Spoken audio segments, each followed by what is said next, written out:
بسم اللہ الرحمن الرحیم۔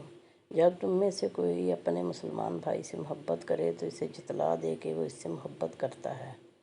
تم مجھے ضعیفوں اور کمزوروں میں تلاش کرو، کیونکہ تم کو رزق اور نصرت ضعیفوں کی برکت سے دی جاتی ہے۔ جنت میں ایسے لوگ داخل ہوں گے جن کے دل چڑیوں کی طرح نرم ہوں گے۔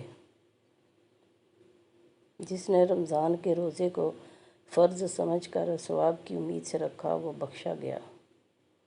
صدقہ برائی کی 70 دروازوں کو بند کرتا ہے۔ مساکین کو وہ کھانا مت کھلاؤ جس کو تم خود نہیں کھاتے۔ کھانے سے پہلے وضو کرنا تنگ دستی کو دور کرتا ہے۔ کھانے کے بعد ہاتھ منہ دھونا پاگل پن کو دور کرتا ہے۔ تکلیف کی گھڑیاں خطاؤں کو مٹا دیتی ہیں۔ معاف کر دینے سے اللہ تعالیٰ عزت میں اضافہ فرماتا ہے۔ اپنے والد کو نام سے نہ پکارا کرو اور نہ ان کے آگے چلا کرو اور نہ ہی ان سے پہلے بیٹھا کرو۔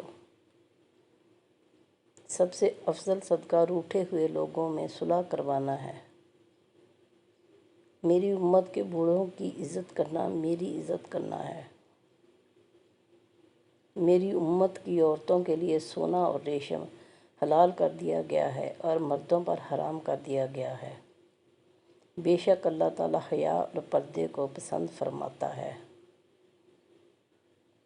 ہر کسی کے لیے وہی کچھ ہے جس کی اس نے نیت کی ہے۔